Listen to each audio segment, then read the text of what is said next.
everybody's going to breathe. That wall. Maybe if I take a couple of you and slam you against the wall, maybe it'll ring a bell. Maybe it'll register.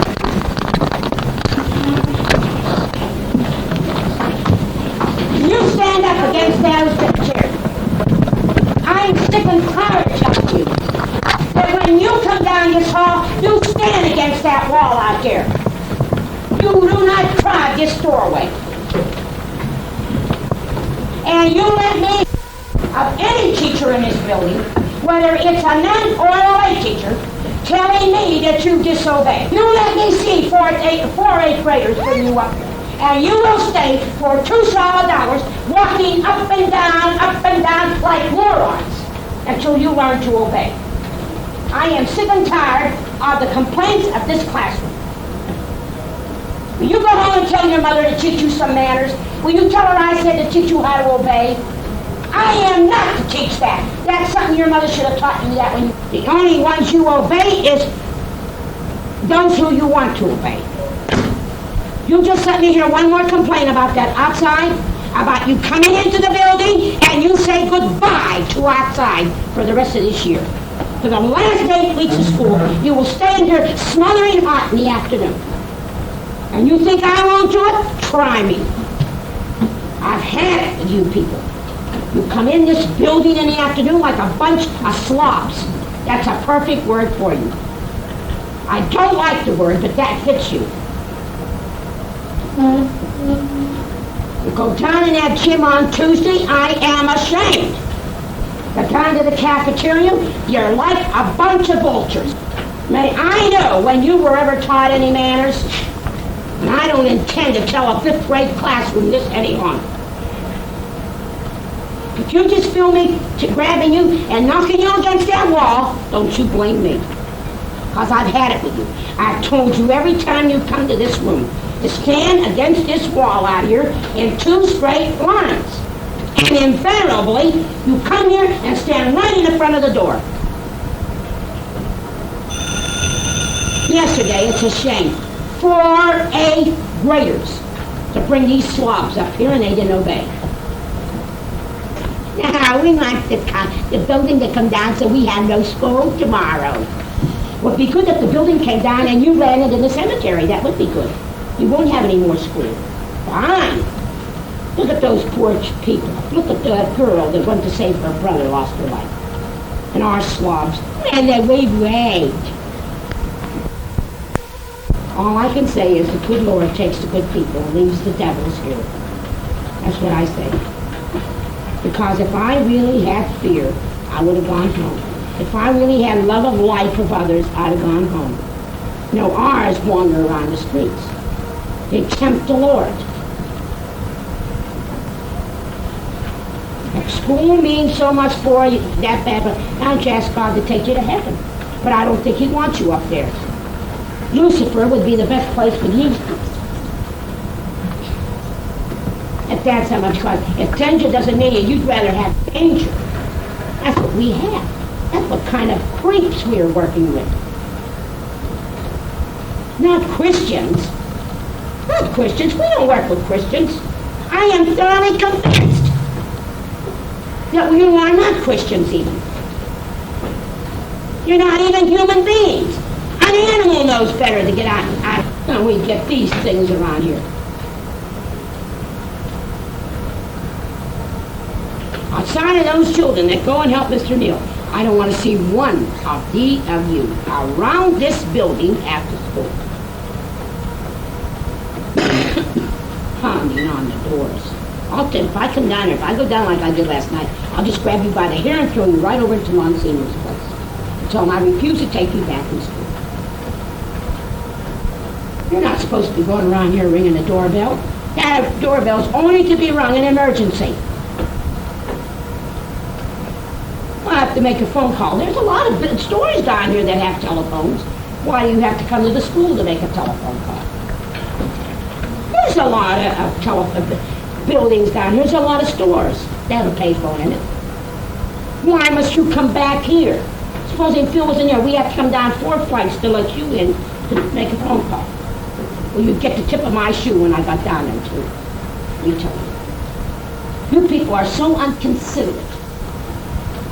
I never met anything like you. And it all leads back to the home. Your parents haven't done a good job teaching you the right thing to do. And if it was somebody else's child, your parent would be the first one to criticize. People in glass houses shouldn't throw stones. The first ones. I've had it. Going down those steps, I refuse to go down that cafeteria with a bunch of animals behind me. If you can't walk down there in the proper fashion, you don't have to eat, neither do I. We could sit up here and use our lunch period in right behavior. I've had it now. I've taken too much of this, and I don't intend to take any more. Same thing out in that playground. They play like a bunch of animals, not human beings, not Christians. And then when they're told to get up here in two straight, I'm going to be on the yellow today, and I just catch one of you. I'm just going to do what you do to others, bang up against the wall. That's exactly what I'm going to do.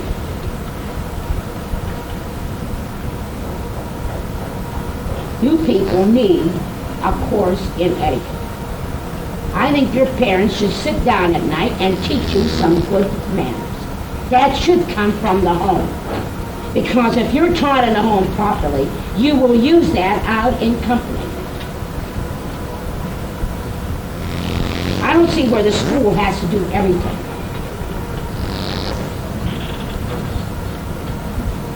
Sit down in those seats and don't you let me hear one sound.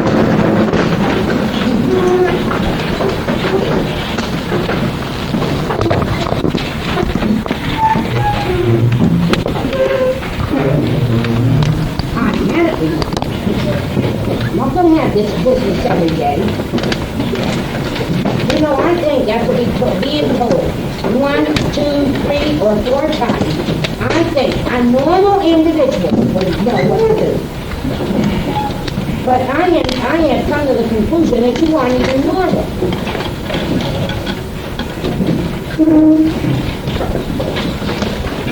And let this be the last time that I make this correction. You think I'm fooling? Try it. Let me, or say goodbye to lunch recess. Because I don't care if I have any lunch at all. I'll be right here waiting. I've had it. Same thing when you're dismissed from one room to the other. You were taught, whether it's my classroom, Mrs. Tyler's classroom, Mrs. Martinet's classroom, Mr. Mills, that you're to stand near the wall till the other class comes up. What are you, moron? Doesn't that stick? Just like leaving cattle out of their den. That's just the way you act. That's the same thing on Tuesdays for that gym period. You're like a bunch of beasts. I hate to say it, but that's just, if I were a stranger and I walked in this building and saw your reaction when you walked in that gym, I'd say, well, am I in a school or am I in a cattle ranch? That's just the way you react going into that gym. You know, I wish some of your parents could come around here without you knowing it and see the way you act. Maybe they would change their tune and say that my son is a good boy. He never does anything wrong. Not my Johnny. He is good. He can do no wrong. Maybe if your parents saw you in action a few times, they know what the teachers are talking about.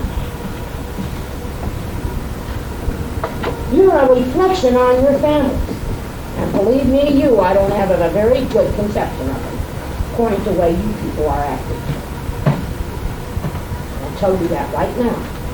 I can tell you right now that your parents have failed in raising you as a proper Christian. I'm sorry. That's the picture I got from you.